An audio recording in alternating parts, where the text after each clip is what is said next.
It's NBA Draft 2026 Eve. Let's talk about the draft in general. What do the Spurs need? Should they keep the picks, deal the picks? Let's talk about it.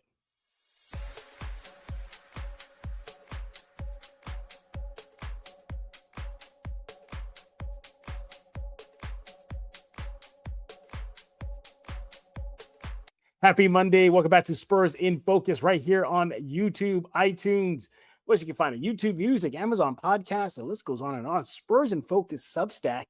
Go check it out right now.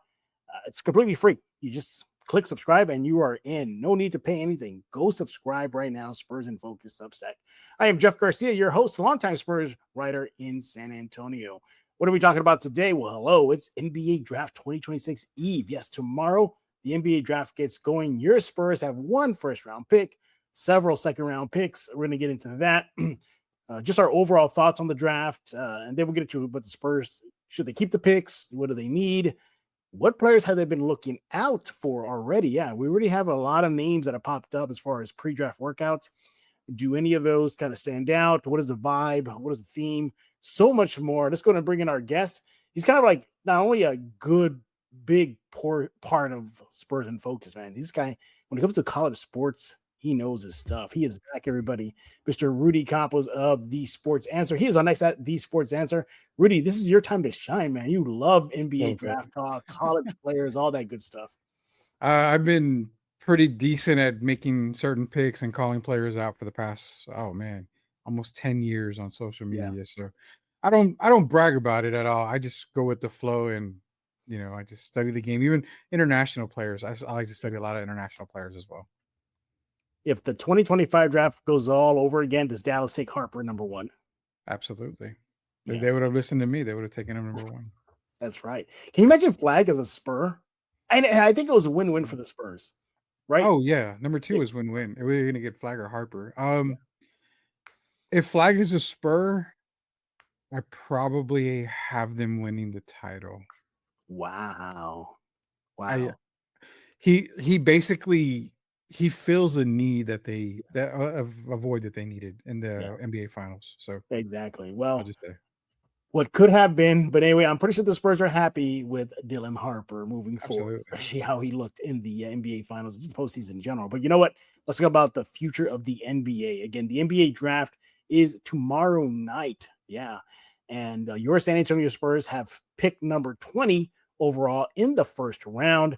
And they got several second round picks. We'll discuss those, I guess, just what they can do with them. But they got a lot. They have, I think, 35, 42, and 44 in the second round. Don't know if those will still be on the board. But, before we get into the Spurs side of things, what are your overall thoughts about this draft? Is it deep? I'm seeing a lot of back and forth who goes number one from Boozer to Bastanza. It seems to be changing every day, at least for number one. Yeah, so I mean, looking at the draft, you're going to get a couple of guys. I would say probably 4 NBA All-Stars, maybe 2 or 3 All-NBA players eventually, led by Darren Peterson, AJ DeBonza. And then if you want to make a case for the third one, I mean, you can go Darius Acuff, you can go maybe Caleb Wilson. I mean, even Cameron Boozer. I'm not very high on Cameron Boozer. I think a lot of it has to do on where he goes. But yeah, this is a pretty deep draft when it comes to not ready now players, but players that are going to come in and get not starting roles so much, but just instant impact. I think a lot of these players can make a difference. I mean, you can go anywhere from Chris Sinek out of Houston. Keaton Wagler out of Illinois. You have Kingston Fleming, who's actually a San Antonio product that he played over at the University of Houston. Dave Morrow, who's going to be a top 10 guy, a center for Michigan over here that was redrafted. So the draft is really good. You have a couple of guys. Think about a Nate Ament from Tennessee projected in the top 10. We don't really have a good vibe or a good prospect reading on Nate Ament right now. He could go as high as possibly 7 or 8 to I've even seen maybe as low as 18, 19, 20. I mean, he can drop. So he's pretty much the one prospect that I look at that's kind of a hit or miss. But I mean, if you're comparing him, think of him maybe like an Austin Crochet, maybe a Keith Van Horn at the top of the list for him. So he could be beneficial to some teams. You're going to get a lot of players that are going to be damn good basketball players in the NBA. Impact like last year, you're going to have a few players like that. I think you may have one less player than last year to be an impactful player. But overall, deep draft, at least the first 26 picks could probably be players that get started, players get minutes right away. Yeah, looking at some of the mock drafts. Looking at one right here. So we'll go to the CBS Sports mock draft here. Mhm. They have going number one, Washington getting Peterson. So there's that. And then That's the beside, best pick for them. I mean, I yeah. I think on all the mock drafts that I did have, that I ended up doing, I don't think I've ever had AJ DeBonza going one. Darren Peterson, he's a head scratcher. Mhm, He's the best player in this draft scoring wise. If you think mhm, SGA, he's like an SGA type of player. He can't play defense as well. But for Washington, I really like them getting him because what did you do? You had Trey Young basically say, mhm. I'm not going to take this contract, but they're going to re-sign him. A backcourt of Peterson and Trey Young, that could be a very, very good piece for the Washington Wizards to go along with Alex Sarr. And if they're able to keep Anthony Davis, I mean, you're talking about a team that could potentially knock in that play-in Nice. round Yeah. pretty quick there. The Jazz, at least according to the CBS mock draft, has AJ DeBonsta out of BYU going number two. And then number three, they got the Memphis Grizzlies taking Cameron Boozer Yeah. at number three. And then at number four, Caleb Wilson to the Bulls. And then number five, just to round out the top five, at least in this mock, Mhm. Keaton Wagler going to the Clippers. So those are the top five, at least according to the CBS Sports mock. It seems, let's put it this way, Rudy. Would you be, as far as the top three picks, you think the draft really doesn't start till number four, or do you think it starts later? Ooh, that's a good question. Actually, number 3 is not guaranteed to be Okay. Cameron Boozer if it's Memphis. I think it's probably 90% that it would be Cameron Boozer if he's there at 3. But don't overlook Caleb Wilson. I mean, Caleb Wilson, you're getting on the low end, probably a Sharif Abdur-Rahim. On the high end, maybe a Mhm. Kevin Garnett type of player. So I would probably, if you're going to keep John Morant, knowing you traded away Jaren Jackson Jr., Caleb Wilson, I think, is a more ready now player compared to a Cameron Boozer, who I have Cameron Boozer as like a Kevin Love, maybe an Al Mhm. Horford type of player. Just a player that's going to get it done, but it's not going to be, he's not going to take a bunch of jump shots from beyond the 3-point range, even though he can hit it, I think, at 42% for the year. But again, he's kind of like that low post presence. So I think with Memphis, if you want a running style that they like to play with John Morant, if you keeping him, you've already got Zach Edey. You kind of wanted a very athletic big. That's where I think a Caleb Wilson comes in for them. So Mhm. I think it actually starts at number 3. It's going to be interesting to see what Memphis does if they don't trade that pick. 1 and 2 are set. It's either going to be DeBonza or Peterson number 1. So Yeah. whoever's not there, it's almost like Harper and Flag last year. Mhm. One of those two guys is going 1, the other one's going 2. Yeah. For those interested, as far as the local guy, Kingston Fleming, this mock draft, CBS Sports, they have him going number 8 overall to the Hawks. What do you think about Mhm. that for the local guy? Good pick. Yeah. Atlanta definitely needs a point guard there. And, with Kingston Fleming, fans are going to hate me for saying this. He's kind of a bigger, more maybe stronger than De'Aaron Fox. I think he's Mm. a really good Mhm. scorer. He's a really good passer. He plays the point guard position very, very well. Atlanta would be getting a gem if they got Kingston Fleming. But again, if I really think that Fleming goes to 7, Mhm. um, So Sacramento. Sacramento, I, Yeah. I think it flip flops. I think he goes to Sacramento, and I think Darius Acuff might go to Atlanta if he's not gone beforehand, which he could go to the Nets at numbers 5 or 6 as Yeah. well. But that little area 6, 7, and 8, it's going to be kind of crazy. I've got Mikael Brown, Darius Yeah. Acuff, and Kingsley Fleming somewhere in that order for those guys right there for 6, 7, and 8 I'm hearing a lot of talk about this draft being the last good draft for for a a while. while. Is For a that while. true? Very true. A lot of these guys are coming out right now. The college basketball game, yeah, it's going to have some players coming up this year, but you're probably saying, I think the 2027 draft, your first pick is going to be an international guy. I believe he's out of Germany, if I'm not Mhm. mistaken. So you're looking at him at number 1.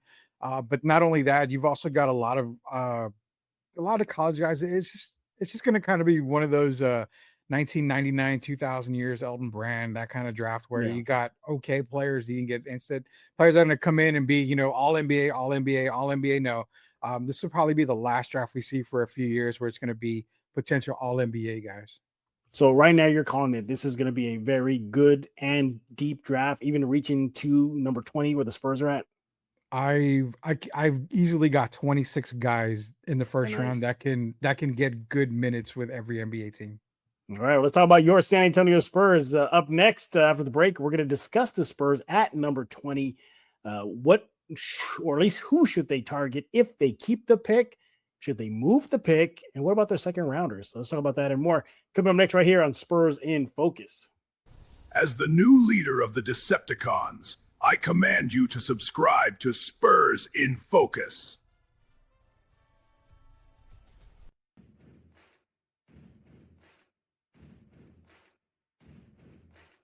Grimlock is exactly what the Spurs need at the power forward position. He's exactly what they need. What happened Exactly to what Mumra? they need. We are back, everybody, right here at Spurs in Focus. NBA Draft Eve 2026 is here. Mhm. Your Spurs will be on the board if they keep the pick at number 20. They have several second rounders. We'll get to that later. But before we continue, by the way, Rudy, happy belated Father's Day, buddy. Hope you had a good Pretty one. sure. Yeah, I got everything I wanted, which was more debt. So yeah, I'm happy. I took my dad to a steakhouse in the south side of San Antonio. He wanted a steak. He wanted a steak. Mhm. I give him options. I said, you can pick Hungry Farmer on the south side. You can pick Little Red Barn on the east side, Mhm. or you can pick Josephine Street downtown. Hmm. So right away he said, I ain't doing the Josephine Street. No way. No way. It's No. too crowded. It's too Too crowded. crowded. The parking's terrible there. He goes, I ain't gonna doing that. So then he goes, well, let's just go to Hungry Farmer. So we go to Hungry Farmer, right? Mhm. Right off the bat, he's like, I don't want a big steak. I don't want a big steak. Give me something small. I go, okay, Dad, you realize like if I get you a small steak, it's gonna be a small steak. No, know what he attacked? The freaking baked potato. That's what he attacked. Not the Ooh, steak. wow. He attacked the baked potato, but he had fun. He had a big old bag of gifts too. He gave him like some socks. He needed some socks. He needed like some work clothes, and Yeah. then he got himself. He loves to go walking, so I Same got him here. one of those breathable Champ Sports shirts, and so he loved it. He had a good time. He had a good time. What about you? What did you get? You got what was that for more dead? Well, so for me, I got the privilege of buying my daughter 6 t-shirts. Okay, that's good on Father's Day. Okay, Yeah. right, fair enough. I got the privilege of buying my wife some new furniture pieces, and then Okay, makes sense. Yeah, for me, I actually got a candy bar for my daughter and some good cards. job. Don't you Father's love Day Father's card. Day? Love it, man. Love it. I mean, I wouldn't change it for anything in the world. And I'm not even being sarcastic. I think being a father, I never wanted to be a father. I never had any intentions of being a father.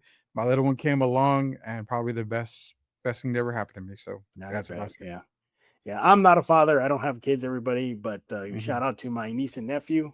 They still send me a little text saying Happy Father's Day. They put it, but I'm their godfather, so technically, I guess it applies. So Mm. there it is. They get where I All can. right, we are talking NBA Draft Eve tomorrow night. Your Spurs have one first round pick at number 20. So we're gonna play a game. We're gonna play the game of if they keep the pick, who do they target, or what type of player they should target. And then we're going to look at some of the guys that they've already been working out, according to several reports. And then ask the question, should the Spurs deal that first round pick? And then we'll look into the second round pick. So let's start off. Rudy, if the Spurs take number 20 and they keep it, we'll look at the mock draft. We're using CBS Sports, by the way. Everybody has our mock draft here. They have the Spurs taking number 20, first round, a kid from Arizona, Koa Pete, 6'7", 245 pounds, averaged 14 points per game with Arizona last season, 5.6 rebounds, 2.6 assists, and shot 35% from the field. At his positions, the forward position, he is considered the 8th best forward in this draft. And then prospect-wise, regardless of position, he's considered top 18, so at number 18. According to CBS Sports mock, Rudy, Pete addresses exactly what the Spurs need. Just a true 4 next to Wemby. What is your reaction to that mock pick? Or who else should they pick? Well, first off, Koa Pete is very intriguing only because pre-draft, I mean, we're talking at the beginning of the college basketball season. Koa Pete, easy lottery player. I mean, he had all the potential, he had all the high ceiling, he had everything going into the season, but he had a really, really struggle of this past college season. So his draft stock tumbled tremendously. You're talking about a guy who potentially was a top 8 pick in this draft. End of the season comes around, just didn't have a great season. You really didn't even have a good workout either at the draft combine, in my opinion. There, now you're seeing him go between 18 to 22 in that range. I've even seen him go as far as 25, 26 in the draft. So I don't think if he's there for San Antonio, I really do feel that they would pass on him. Yeah, I mean, he's a power forward. He fills a lot of needs that you may think. But when you're talking about Koa Pete, you're talking about the potential of maybe a Jarris Walker type of player. He has a solid NBA player, but he's not a good guy that's going to be in here. He's not going to be a first option. He's not going to give you, instant impact right away. You're going to get more impact from Carter Bryant this year than you would out of Koa Pete coming into San Antonio. He's not a stretch forward guy. He's just basically, I used this guy before. He's, remember how DeJuan Blair was just kind of a guy that just is around the basket, gets rebounds, puts him back up. Malik Rose type of player. I mean, that's the kind of player you're getting with Koa Pete, and he's going to take a lot of time, 2 years in the San Antonio system, and then you may start to see him come around. So that's a guy that I would definitely stay away from if I'm San Antonio. A lot better options out there that should be available at number 20. Well, if we look at another mock draft, so we use the USA Today, Rudy. That mock has Spurs picking Alan Graves out of Santa Clara, forward, 6'8", wingspan of 7 inches, and he is a 20-year-old. Again, a 4. It looks like all these mocks are projecting the Spurs to address their biggest need, which is a true 4 next to Wemby. Your thoughts on Graves? So Alan Graves, I think he was a freshman this past year over at Santa Clara. I think he measured about 6'7" on the thing, 226 pounds. He's only 19 years old, which is kind of good still, relatively young. So he's kind of a do-it-all type of guy. He can catch and shoot. Definitely can shoot the 3 ball, great rebounder, plays really good defense. Definitely a guy that can definitely play in San Antonio system right away. But you kind of got a guy already in Carter Bryant. Alan Graves, I think, plays a lot taller than what Carter Bryant does. So if you're asking, do you get, a better Carter Bryant? I think you get a more polished Carter Bryant type of player with Alan Graves. I like the shooting. I like that he can space the floor. He plays really good defense. He makes it difficult for offensive players to really get into rhythm there. But, where I don't like is that he rushes his shot a whole lot too. If you really go back and look at the tapes, he's kind of that type of guy where he kind of gets a little overzealous and just tries to make stuff happen. He does operate below the rim a whole lot here, but he is a crafty guy. He's a very crafty guy. You're not going to get these massive, huge dunks and all this other stuff from him. He's not so much Boris Diaw, but I mean, he's kind of like a Kyle Anderson type of player for me. I can give you some better NBA comps because under my comps that I do have for him, he's looking at maybe like a Shane Battier type of player, can knock down the 3, can do a little bit of the dirty work there, similar to Kyle Anderson, but I don't think he's as quick as Shane Battier was. Ceiling for me is Shane Battier, probably Robert Covington, maybe Jared Jeffries is the bottom for him. Most recently, Colin Murray Boyles was a guy that was drafted last year. That's pretty much the same comp that I have for him. It's similar to Colin Murray Boyles that I had last year. So good pick for them. I wouldn't mind it, but if you're looking for size, there's a couple of guys there at 20 that you can definitely get good size. And then maybe one of this early the second round. So I think they have the 35th pick or something. You might be able to get 2 big guys to go right next to Wemby here. Yeah, exactly. Again, if we're going to look at another mocks, we're using ESPN's. They have Alan Graves going number 20 to the Spurs. So it looks like, again. Oh, and by the way, the Spurs did have a workout with him, a pre-draft workout. Yeah. So they already have him circled up. He's probably on their short list at number 20. Before we get into what else the Spurs should do with the pick, is there a guy you think the Spurs should favor if they keep the pick? Oh, man. I can give you one right off the bat here. I think Chris Sinek Jr. is a guy that I really, really like. He's a long, agile post player, really good skill level. He can really get up and down the court. He's very athletic, has a good face-up game. Reminds me a lot of Jaren Jackson Jr., maybe a Khalil Ware. Those are mainly I have him as a Khalil Ware who plays for Miami. I have him similar to that. I love his frame. He's got a 7'5" wingspan. He's only 6'11". He's not a true 7-footer, but he plays like a 7-footer. He doesn't handle the ball very well, so you can't expect him to kind of be like Wemby, but we saw Wemby kind of fumble a lot too, bringing the ball up the court when he gets the ball. But you can really polish his game if you're San Antonio on the offensive side. I think a Chris Sinek Jr. there, if you have a guy like a Morris Johnson Jr. who out of Michigan who falls to them as well, that's another guy. He's another guy that plays very, very high, kind of almost like Isaiah Stewart type of player.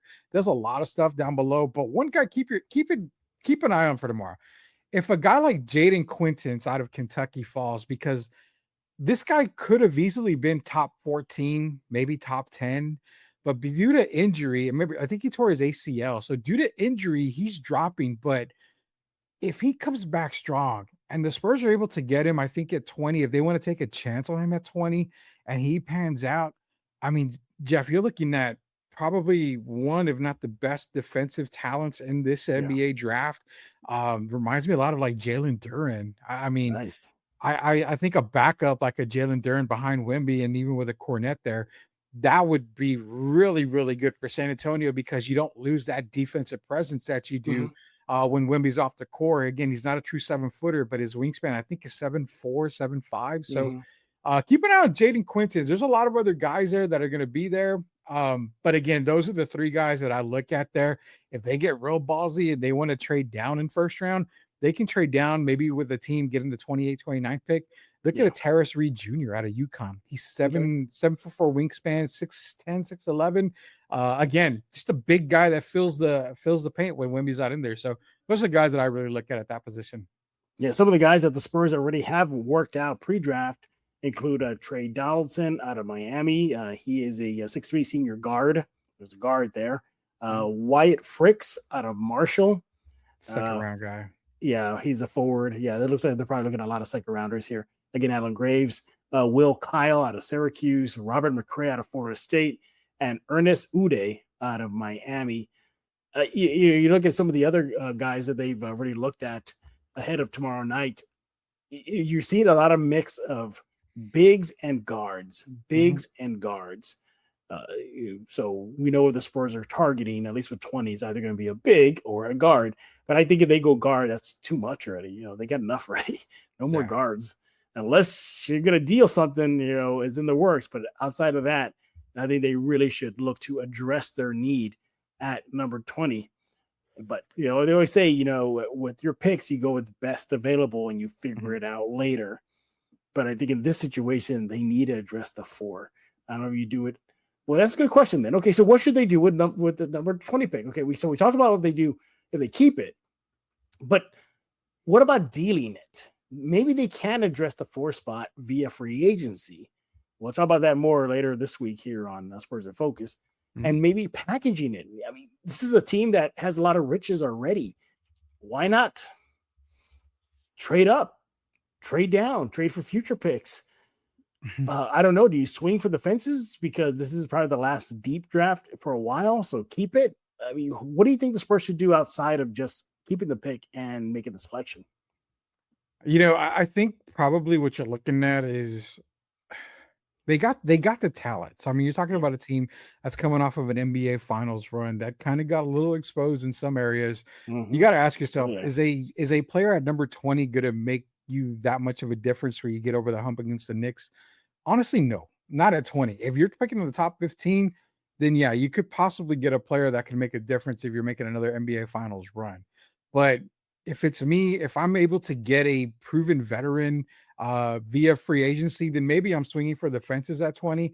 Maybe I'm moving that pick, maybe trading down with a team looking to move up into the top 20, getting maybe a couple of extra picks somewhere in there. Because again, I've got 26 guys that I think could make a difference in the first round. But ideally, Jeff, I've got maybe 33, 34 guys that could just play in the league and, could get a few minutes here and there. So I think ideally, you look at free agency. If I'm not mistaken, I think Robert Williams is going to be a free agent. That would be a guy that I would target a whole lot. You saw him in the Portland series.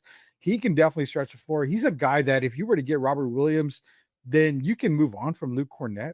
I mean, he kind of already solidifies that spot over Cornett. I mean, you got a ton of other guys that you can definitely go after via free agency. But if you're asking about the 20th pick, do you make a big difference? The player's not going to make a huge difference. I mean, you're not going to find a Nikola Jokic right down there or anything like that, who was in the second round or anything like that. There's big guys that are going to be able to help you there, but nobody that's going to probably get you over that Nick hump that you just came off of. So if you're able to get a veteran guy, maybe make a trade, get a veteran guy, or if you're able to sign him in free agency, then maybe driving a Jaden Quintons or somebody that we talked about makes more sense, because then you have a veteran big man behind him to go along with Cornette if you want to keep him as well. Yeah, exactly. I for me, I think they should try to address that in free agency. What I mean by that is not only going for a 4, because that's probably their biggest need right now, but I think why not bring in a young veteran, kind of like what we saw with the Knicks. They're not old, they're not past their primes, but they've been through some battles already. Yeah. They understand everything. And I think the Spurs can kind of kill 2 birds with 1 stone by trading away, getting a future pick, or moving down and getting more multiple picks, whatever. But I think they need to bring in that younger veteran that has been through the wars and insert him into that. I think a Robert Williams fits that bill perfectly. So I think that's what they should do. Yeah, the guy that talked about a lot is John Collins. And oh God, he's been talking about for how long? It's been every years. Yeah, every year it seems to be there. But I like John Collins a lot. But I mean, do you play him next to Wemby? That's the thing, is that John Collins is he's good at the post. He's really good in the post. But does he make that starting 5 that much better? And will he be willing to take a spot coming off the bench? That's the thing. You're going to pay John Collins a good amount. If you think people are crying about paying De'Aaron Fox, I mean, you're going to pay John Collins, who's already 9 years in the league. He's not going to come in for probably the veteran minimum, I don't think. So you got to go after guys like a Robert Williams, who's going to come in not on the veteran minimum, but isn't looking for probably starting money. So that's a thing you got to look at too. But there's a lot of guys you can go with via free agency that would probably make a better difference than getting a guy right away and expecting them to help out at number 20. Yeah. And then let's get into the second rounders. I feel like either we're going to get back to the draft and stash maybe, or if they do pick some second rounder players with the what they got, 3 of them. Let me just double check on that again. Again, I think they have 34, I believe. Let me get that real quick here for everybody. They have 35, and they've got, I believe it's 50 each. They got 35, 42, and 44. Does that sound right? 35, 45, 42. And 41. Okay. So there you have it. I think you're either going to see a lot of drafted stashes, or maybe there you can bundle some picks and trade them away, because you're not going to find a player that they're going to insert immediately. If you do, you're probably going to get a drafted stash, some guy you never heard of ever from Uzbekistan or something like that, or kind of like what we've been seeing already, like a Harrison Ingram. Just stash him in the G League, and hopefully you can contribute to the Spurs or maybe a different team. I don't really see him doing too much with those second rounders. I mean, nowadays second rounders are like currency now. They're considered valuable. So again, why not just use those as currency and get rid of them? See what you can get for them. What do you think? Yeah, I mean, I agree with that 100%. I mean, second rounders are, what, they are more like currency, man. I mean, I'm not going to deny that at all. They you can find some gems in the second rounder. I mean, right now you're looking at guys like Alex Caravan out of UConn, 6'7" guy. He's great. He can shoot. He has really good shooting ability. Definitely can transfer to the NBA. So he's a guy that can come in, maybe get you a few minutes here and there in the second round. A guy that a lot of people don't talk about a whole lot, but as an early second rounder, he's a guy from Spain. He's actually a point guard. And you know what? You may think we don't need a point guard. Actually, you kind of do, because if De'Aaron Fox and Dylan Harper are rumored to be starting next year, who's your backup point guard? I mean, do you expect David Jones Garcia to be ready? He could be ready. Or are you going to have to get another point guard somewhere? Maybe you get him via free agency. I mean, you could possibly trade for a Derek White, bring him back to San Antonio. Mhm. But always good to have a backup. Sergio Delaria out of Spain. I mean, he's a combo guard, man. He has good size. I mean, the kid is a shot maker. He's really, really good. And we know at Spurs that when they draft overseas guys, especially at that guard position, they can make a whole lot of difference. Tony Parker was one. You saw him draft Nando De Colo. He played for a little while with San Antonio. So Mhm. they have really good eyes when it comes to point guards overseas. And Sergio Delaria, he's a guy that's going to be an early second round pick. They're also talking about a guy like Baba Miller from Cincinnati, and he's a power forward, 6'11" guy.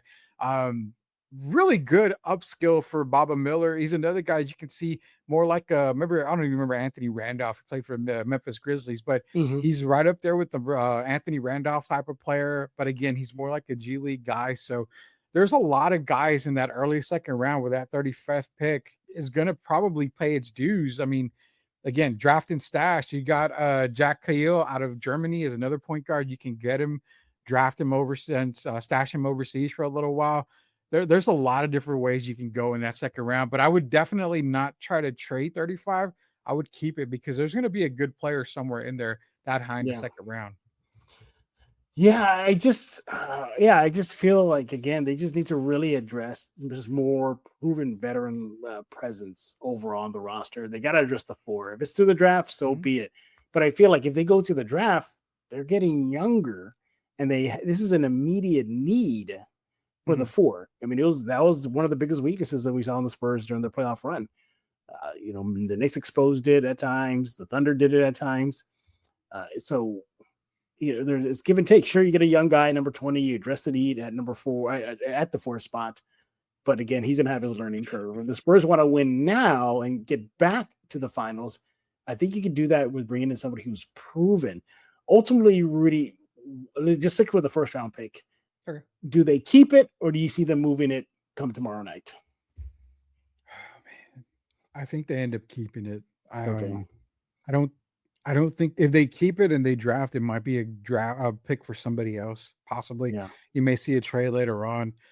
If I'm the GM with the San Antonio Spurs, I'm actually probably trading down at 20. Mhm. I can get a really good player in that bottom part of the first round. Not only that, you're saving some money. It's not a whole lot, but you're saving a little bit of money by getting a lower pick in that first round. Maybe if you just want to trade out of that first round all completely. Again, I mean, you're not going to find a guy in the first round that late that's going to make a huge Yeah. difference, unless, like I said, you're getting a Quintons out of Kentucky or somebody like that. Then yeah, these guys can make a difference, but you're going to have to go off his medical record. I mean, Mhm. if you feel like he's going to be back from his ACL and his injury, he's very injury prone right now too. So is it going to work out for you? Probably not. I mean, Yeah. the only way I could see them keeping it again is if there's a guy that they really want at 20. Yeah. But Quentin's again, he's going between 25 and 28 right now in some mocks. So I've actually got him at that 24, 23 range. Mhm. He could jump all the way up. I mean, we saw Kalam Malawak last year jump, I think, into Mhm. the top 10 for Phoenix. He was kind of, in that low 13 to 17 range. So, I mean, again, if there's a guy there that they really want, if they feel they can get him maybe in that 28, 29, 30 range, talk to Dallas. Dallas may want to move up, and they Yeah. have the 30th pick. They may want to move up. Maybe Cleveland wants to move up for a player there, so talk to them. Maybe get an extra couple of second round picks. Of course, they're probably going to throw you a first in like 2031 or 2032. So take whatever you can. But to me, at 20, it's really hard to find somebody that's going to Yeah. make an instant impact right away. I think I Yeah. would go the veteran route. Hey, speaking of guards, I guess he's healed up already. Can they bring in Juan Nunez already? No? You gave up on him already, Rudy? You gotta remember him, right? Juan Nunez? Yeah. No, you can't bring him in just yet. No. Yeah, I don't think he's ready. I don't know. He had like two, like nearly back to back, like major knee injuries. Yeah. So That's the thing is a lot of these guys, I mean, you're taking a lot of chances on these guys. And as deep of a draft as this is, it's just gonna go where these guys are drafted. I mean, you can get drafted. I mean, you can get drafted in the best position and it just doesn't work out for you. You go somewhere else and you're superstar. I mean, we've seen that happen mhm. a whole lot of times. So yeah, it's just right now. I think the Spurs, what they need to really focus on, I think, is more in the free agency. you're going to Yeah, pull off a trade, pull off a big trade, that's completely fine. But free agency, and if you keep number 20, you have a player there. Like I said, I have no problems getting a player there. I just don't think that there's a player that can make a big difference yeah, right away. Take a little bit of time. yeah. And I think they want to go back to the finals, and you need a proven Mhm. person at the biggest need at number 4. Yeah. So maybe they do keep the pick, but he doesn't get a lot of playing time if they go and find another 4. In free agency. So we'll see what they'll do. Hey, by the way, real quick, not a Spurs discussion point here, but does Giannis get traded tomorrow night? I'm hearing a lot of smoke coming out of Miami. Like Miami, it looked like it might Yeah. be the team. I think he gets traded. I don't think it's tomorrow night. Okay. If it does, it's going to be before the draft. It'll be Yeah. before the draft.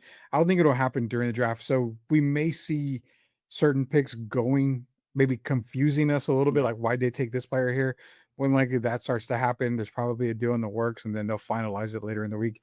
But if it happens, it probably happens during the day tomorrow. You'll probably hear Yeah. something during the day before the draft. But I really think he gets moved. I just don't know where. Hey, that's the 4 that Rudy thinks the Spurs need, right, Rudy? The floor, Giannis. I would love to see Giannis in a Spurs uniform, but at what cost? Yeah, that's the thing. The cost is going to be steep. I think It'll be steep. Milwaukee's probably. I mean, they probably have to take on De'Aaron Fox unless there's a 3-team deal. Yeah. You'd have to. The only way it'll work is if you keep Fox, you have to get a third team because then Milwaukee's probably going to want maybe a Steph Castle and a Devin Mhm. Vassell. That's a high price to pay if you're, Yeah. the Spurs. So, do they? Does Giannis move the needle if you have to move some of the pieces you had this year? Oof. That's a I think tough they're one. about the same. It's about the same. It just stays where the needle is. Probably. If Yeah. you okay, so if Stephon Castle, if you keep De'Aaron Fox because you get a third team in, say say another team comes in that can match Giannis's match his Mhm. money. Say you're only able to give up the first this year, a first in 2030, and then Keldon and Stephon Castle. Would that do it for you? It's a steep price, man. I mean, people were complaining about Keldon. You don't have that complaint no more. You do get rid of Stephon Castle, who's your future, but Yeah. we've been saying Dylan Harper is going to be better than Stephon Castle. I mean, it definitely vaults them into. They're Western Conference champs automatically. Yeah. There's no doubt in my mind. Mhm. And then James Dolan did come out and said that they probably are not going to bring the same Yeah. team back. So There's your window right there. you've got Giannis for at least a good 5 years. Mhm. I mean, Yeah, you fill the rest of the holes with free agency because I'm pretty sure a lot of free agents want to come to San Antonio at that point. No, Wemby can play with Wemby and Giannis. there's a certain 40-plus-year-old guy that I talked to you about on the live show, who potentially could sign with the Spurs. As much as people hate him, and I'm not a fan. The idea of LeBron James being a Spur, That'll be a circus. it's on the wall, Jeff. The writing's on the wall. It's just a matter if they do it. And Yeah. I mean, think about it. De'Aaron Fox, Mitch Johnson. There's a whole lot of clutch players and a whole lot of clutch There guys is in San Antonio. So there you go. Yeah, Keldon probably wouldn't be here, so he's Yeah. clutch. But anyway, it's going to be a fun night regardless. Tomorrow night, Mhm. NBA draft 2026. Again, your Spurs have one first rounder, number 20. We'll see what they do. Hey, but we've been talking this whole time. We got to hear from you. What do you think the Spurs should do?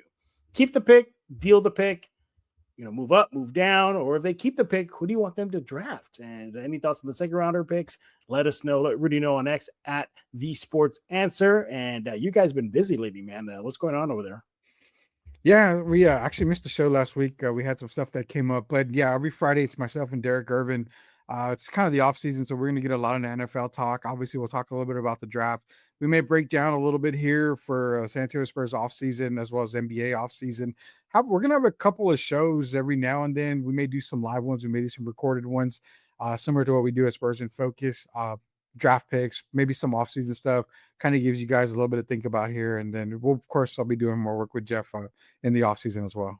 Absolutely. Follow him on X at The Sports Answer. Rudy, thanks again. And once again, happy Father's Day, buddy. Appreciate it. And hope you had you did have a good one. So I'm glad you did. Expensive one. Yeah. I mean, so what? Actually, Father's Day for Rudy, not the other way around.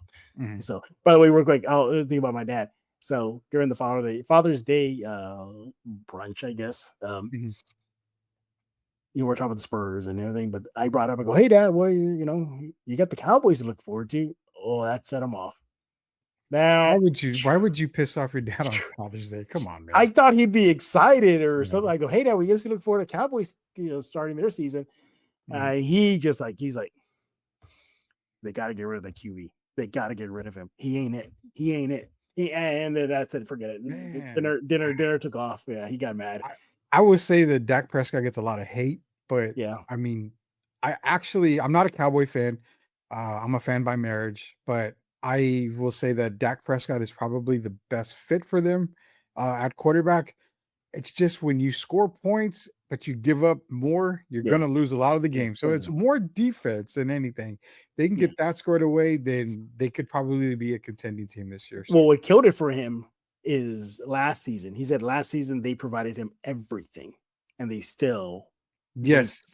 No, but it wasn't Dak's fault though. It was on the defensive side. Dak doesn't play defense. He plays offense. He had all the weapons. He was getting it done. Yep.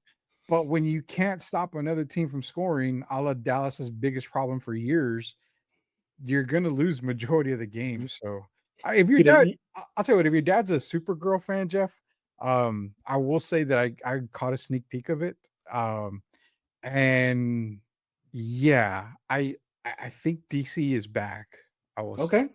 All right. It was pretty damn good. I'll say that. All right. Well, getting raw off topic here, but I did finally go see Mandalorian and Grogu. It wasn't as bad as it was. It was. I wouldn't expect it. Oh my God, this is going to be so bad. This is going to be so bad. It was okay. And it wasn't perfect by no means. And I understand what everybody was saying about this should have just been on Disney Plus and we're good. I get that, but it wasn't terrible. The opening scene is well worth the price of admission, man. That's one. No, I'm like that's a Mandalorian and the Star Wars movie. I mean, oh my goodness, that was good. There was a moment of pacing that it just got just dragged. I think for me that nearly killed it for me. There wasn't too much Sigourney Weaver. It was just the right amount. I think if you added her more in, she probably would have taken over the movie. Yeah. But it was just the right amount. They did have a aerial battle. It was good. It was good. It was really, really good. And Rhoda the Hutt, which is Jabba's son, he nearly steals the movie. His every scene is just great. This is great, and you're all gonna love what they did with Jabba's lineage and what Rhoda has to say about his dad. It's pretty interesting. I thought that was really, really good. I thought that was refreshing. But every time I see these new era shows, and we all know that for the most part they've been bad. Now Andor was phenomenal. Rogue One, I think I've been very controversial about that. I think it vaulted over Empire Strikes Back, but it's like every time I read the opening crawls and the stories and everything, I'm like, the story's right there. What do they keep on saying? That the Alliance is having issues getting going. Like they can't get going. They're struggling here and they can't get it together. No, they should flip the script. Have movies where the Empire is the Alliance and the rebels and going up against the new era after the original Empire dies. I think that'd be refreshing. But again, if you go see Mando and Grogu, just keep your expectations very low. Out of 10, I give it about a 6.5. So it's not higher than I thought you would. Yeah, it's not that bad. It's not that bad. I think when he was go hunting for one of the remnant of the Empire leaders, I think that felt a little too short. They could have had that little. It felt it was too easy. I was like, oh, okay, well, that was it. I guess movie done. Story was a little convoluted. I had to catch up. Like, okay, now where are we going here again? Yeah. But it wasn't terrible. And if it was on Disney Plus, it was perfect. That's where it should be. It was a movie, yeah. But I think a lot of hype too because this was the first Star Wars movie in years. Yeah, this is what they delivered, and it it didn't fall flat. It just felt like this is the last rung, and it went and it missed it, and it just fell. You know, Like, you're I doing good. You're would. doing good. You're doing good. You got close. We need a. You got close. This is if Star Wars was to come back, I would recommend one thing. I want a bounty hunter movie. Like Yeah. just straight up. See, I mean, Cad Bane, Boba yeah, Fett. everything. Like, Yeah. just give me a bounty hunter movie. Like that. That would be. That would be a good Western Star Wars movie. Yeah. Oh yeah. I mean, that would be awesome. Just that's what I want. I just want a bounty hunter movie one time. That's all Yeah. I want. Yeah. Yeah. And again, what is it? I think the next movie I have up next, I finished The Boys. I thought that fell flat. I still can't Uh, get through it. I yeah, still it's can't it's get rough. through it. It's hard to get through. I recommend this. If you have Netflix, go check out this series called Bloodhounds. It's a very, very good series. Check A it out. very good one. It's already on season 2, and it's really good. It's action packed, but a good storyline. I recommend that. I finished that. I think that up next, I want to see this horror movie called Backrooms. I want to check that out. Oh yeah. My daughter wants to see it, but I told her wait till it comes on stream because Yeah, I want to check that out. That looks pretty I've, interesting. I've heard it's good and I've heard it's not worth the price, but I mean you always got to just determine it for yourself. So Yeah, exactly. All right. Well, impromptu nerd segment there, everybody. But nevertheless, Rudy, thank you again for joining Yeah. us here on Spurs in Focus. And everybody else, we thank you all for making Spurs in Focus your first and only spot for all things San Antonio Spurs. This should be the number one spot. You want to unsubscribe to the rest, all those other Spurs shows. Yeah, unsubscribe to them. Come here to Spurs in Focus, and we will definitely appreciate it. Substack, completely free. Spurs in Focus Substack. Go sign up right now. Just click one button and you're in. That's it, and you're done. And don't forget YouTube, iTunes, Amazon Podcasts, Spotify. The list goes on and on. That's where you can catch Spurs in Focus. Well, I'll talk to Rudy if he wants to come back after the draft is over. Sure. Maybe not, but for sure we'll be back for Wednesday, whether that's a live show or from the previous night or a recorded show. Just Spurs have pick number 20, and by the time we get there, it's going to get late. So there's that. And so we'll debate about it. But nevertheless, we should be back on Wednesday. We'll let the draft happen, kind of let the dust settle, and then have a reaction to it the following night, or that same night, or the next day. So you'll be good. And again, we appreciate y'all for making Spurs in Focus the number one spot for you every day, every time you want to talk San Antonio Spurs. So for Mr. Rudy Campos, I am Jeff Garcia, and now you're in focus with Spurs in Focus.